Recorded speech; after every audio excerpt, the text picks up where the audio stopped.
Kita sering melihat produk akhirnya. Sebungkus rokok yang rapi atau gulungan tembakau yang bagus. Tapi bagaimana dengan apa yang tersisa? Mari kita bicara tentang sampah. Untuk setiap kilogram tembakau yang diproses, sejumlah besar sampah dihasilkan. Ini bukan hanya tumpukan kecil daun. Kita bicara tentang batang yang dibuang, debu sisa dedaunan. Gunung bahan organik ini sering berakhir di sudut yang terlupakan, menumpuk tinggi sampai membusuk atau dibakar. Ini adalah masalah yang tersembunyi di depan mata, penyumbang diam-diam bagi beban lingkungan kita. Ketika sejumlah besar sampah tembakau ini dibakar secara terbuka, mereka melepaskan asap dan partikel ke udara yang kita hirup, berkontribusi pada polusi udara lokal. Dibuang di ladang terbuka atau dekat sumber air, ceritanya menjadi lebih buruk. Proses dekomposisi yang lambat melepaskan bau khas yang mengganggu komunitas. Senyawa di dalam sampah dapat meresap ke dalam tanah dan ke air tanah. Ini lebih dari sekadar pemandangan buruk. Ini mewakili peluang besar yang terlewatkan. Pikirkan angkanya. Satu pabrik kecil menghasilkan ratusan kilogram sampah setiap hari.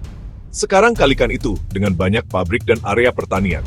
Setiap tumpukan sampah mewakili potensi yang hilang, potensi pendapatan, potensi pekerjaan, potensi solusi.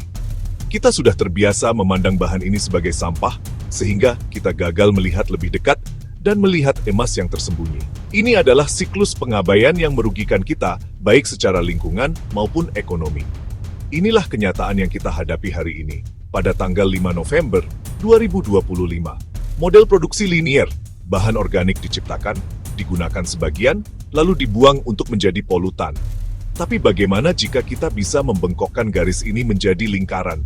Bagaimana jika kita bisa mengubah perspektif kita? Ini bukan hanya tentang pengelolaan sampah atau membersihkan kekacauan. Ini tentang inovasi, kewirausahaan, dan keberlanjutan. Ini tentang melihat tumpukan batang dan debu yang dibuang, dan melihat bukan masalah, tetapi awal baru yang menjanjikan bagi petani pengusaha dan lingkungan kita. Peluang itu ada, menunggu untuk dimanfaatkan. Untuk menemukan solusinya, kita harus terlebih dahulu benar-benar memahami masalahnya. Jadi, apa sebenarnya yang disebut sampah tembakau? Ini bukan satu zat tunggal yang seragam. Ini adalah kumpulan bahan yang beragam, masing-masing dengan sifat dan potensinya sendiri. Ada batang dan tangkai berserat yang keras yang tertinggal di ladang setelah panen. Ada fragmen daun yang dibuang, sering disebut sisa atau serpihan, yang disaring selama pemrosesan. Kita juga memiliki debu tembakau, bubuk halus yang menumpuk di mesin dan ruang produksi. Terakhir, ada limbah cair, air yang digunakan untuk mencuci dan memproses yang mengandung senyawa organik terlarut. Dampak lingkungan dari limbah ini bermacam-macam. Kekhawatiran yang paling banyak dibahas adalah nikotin. Meskipun merupakan senyawa alami, konsentrasi nikotin yang tinggi yang meresap dari tumpukan sampah dapat menjadi racun bagi mikroorganisme tanah, serangga, dan kehidupan akuatik. Ketika masuk ke saluran air, dapat mengganggu ekosistem yang rapuh. Bahan organik itu sendiri, meskipun tampaknya tidak berbahaya, dapat menyebabkan masalah ketika terurai dalam tumpukan besar yang tidak terkontrol. Dekomposisi anaerobik ini, pembusukan tanpa cukup oksigen, menghasilkan metana, gas rumah kaca yang kuat, dan senyawa berbau busuk lainnya yang berkontribusi pada bau tidak sedap yang mengganggu area di dekat tempat pembuangan. Selain dampak kimia dan biologis, ada beban fisik. Bahan limbah ini menempati lahan yang berharga. Lahan yang bisa digunakan untuk pertanian, perumahan, konservasi. Malah diubah menjadi tempat pembuangan sampah informal. Ini tidak hanya merusak nilai estetika lanskap, tetapi juga dapat menyebabkan pemadatan tanah dan kontaminasi jangka panjang. Membuat lahan sulit direhabilitasi untuk tujuan lain. Polusi visual adalah pengingat konstan akan sistem yang tidak efisien, jalur linier dari pertanian ke pabrik ke tempat pembuangan sampah. Implikasi kesehatan, meskipun tidak langsung seperti merokok, juga patut dicatat. Debu halus dan asap pembakaran dapat memengaruhi kesehatan pernapasan pekerja dan penduduk sekitar. Dengan gagal mengelola aliran limbah ini dengan benar, kita merugikan lingkungan dan menciptakan potensi risiko kesehatan bagi komunitas. Ini adalah jaringan konsekuensi yang kompleks, yang berasal dari sesuatu yang kita buang begitu saja. Kabar baiknya adalah, untuk setiap masalah yang ditimbulkan sampah ini, ada solusi yang sesuai. Kuncinya terletak pada diversifikasi. kita harus berhenti melihatnya sebagai satu entitas yang disebut sampah dan mulai melihatnya sebagai bahan baku untuk selusin produk berbeda. Salah satu transformasi yang paling mudah diakses adalah menciptakan pupuk organik berkualitas tinggi. Batang dan daunnya kaya akan nitrogen, kalium, nutrisi tanaman penting lainnya.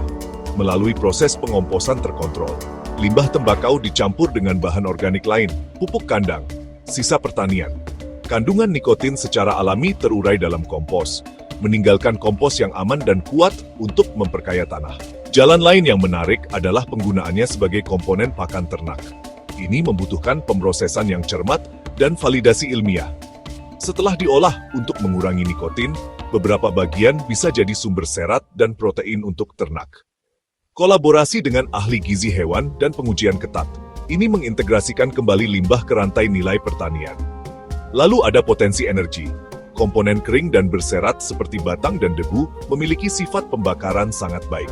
Alih-alih dibakar di ladang terbuka, mereka dapat dikompres menjadi briket, pelet berdensitas tinggi. Bahan bakar padat ini bisa untuk memasak rumah tangga atau memanaskan boiler industri skala kecil, menggantikan kayu atau batu bara. Untuk limbah basah, solusinya adalah biogas. Memasukkan ke digester anaerobik, menangkap metana yang dihasilkan, menggunakannya sebagai gas masak atau untuk menghasilkan listrik. Aplikasi industri bernilai lebih tinggi. Limbah tembakau sebagai sumber ekstrak berharga. Ekstraksi untuk pestisida alami berbasis tumbuhan. Selain ekstrak, serat batang diproses menjadi pulp untuk kertas khusus, papan partikel, dan kerajinan tangan yang unik. Mengubah sampah menjadi kekayaan terdengar menjanjikan, tapi bagaimana kita melakukannya? Perjalanan dimulai dengan langkah dasar yang sederhana, pemisahan.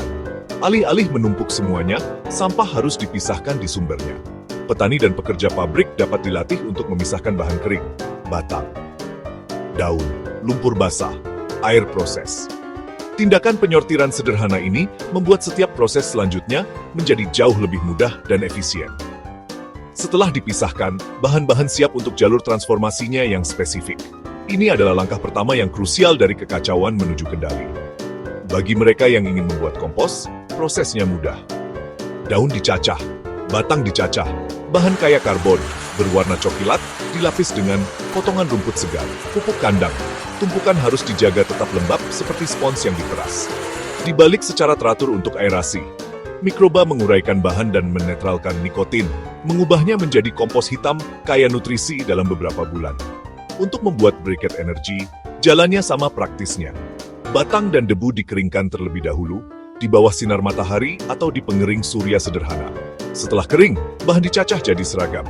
Masukkan ke press sekrup atau press piston, mesin lokal. Tekanan memadatkan tanpa pengikat, lignin bertindak sebagai lem. Hasilnya, balok bahan bakar padat, mudah ditangani, dan siap pakai. Untuk biopestisida atau biogas, mulai dari kecil, laboratorium universitas atau koperasi komunitas dapat mendirikan proyek percontohan. Biopestisida, ekstraksi pelarut sederhana, uji pada hama di rumah kaca. Biogas, digester skala kecil dari tangki tersedia. Berikan bubur limbah setiap hari. Produksi gas untuk dapur umum sebagai bukti konsep. Langkah-langkah kecil ini menghilangkan misteri dan membangun momentum untuk perubahan lebih besar. Transformasi limbah tembakau bukan hanya kemenangan lingkungan. Ini adalah katalis ekonomi yang kuat. Manfaat paling langsung adalah penciptaan aliran pendapatan baru. Seorang petani dapat menjual kompos kepada tetangga. Sebuah koperasi dapat memproduksi dan menjual briket kepada penjual makanan lokal. Sebuah usaha kecil dapat memasarkan pestisida alami kepada pertanian organik. Pendapatan tambahan ini mendiversifikasi pendapatan dan meningkatkan ketahanan finansial. Industri baru ini juga berarti lapangan kerja baru, operator mesin pencacah dan briket, pekerja yang mengelola tumpukan kompos, personel penjualan dan pemasaran. Penciptaan lapangan kerja lokal memperkuat ekonomi pedesaan. Selain itu, solusi ini menghasilkan penghematan biaya signifikan. Bagi pabrik, biaya pengangkutan dan pembuangan limbah di tempat pembuangan sampah dihilangkan. Bagi petani, memproduksi kompos sendiri mengurangi kebutuhan untuk membeli pupuk sintetis. Ketika masyarakat menggunakan briket atau biogas untuk energi, mereka mengurangi pengeluaran untuk LPG atau listrik. Penghematan ini menjaga lebih banyak uang beredar di ekonomi lokal. Pendekatan ini menumbuhkan budaya inovasi dan kewirausahaan. Ini mendorong orang untuk melihat sumber daya di mana orang lain melihat sampah. Sekam padi, kulit kelapa, limbah pasar. Dengan memulai dengan limbah tembakau, kita dapat memicu gerakan yang lebih luas menuju ekonomi sirkular. Pesannya jelas dan optimis. Kekayaan sejati tidak hanya terletak pada tanaman utama, tetapi pada penggunaan cerdas dan kreatif dari segala sesuatu yang menyertainya.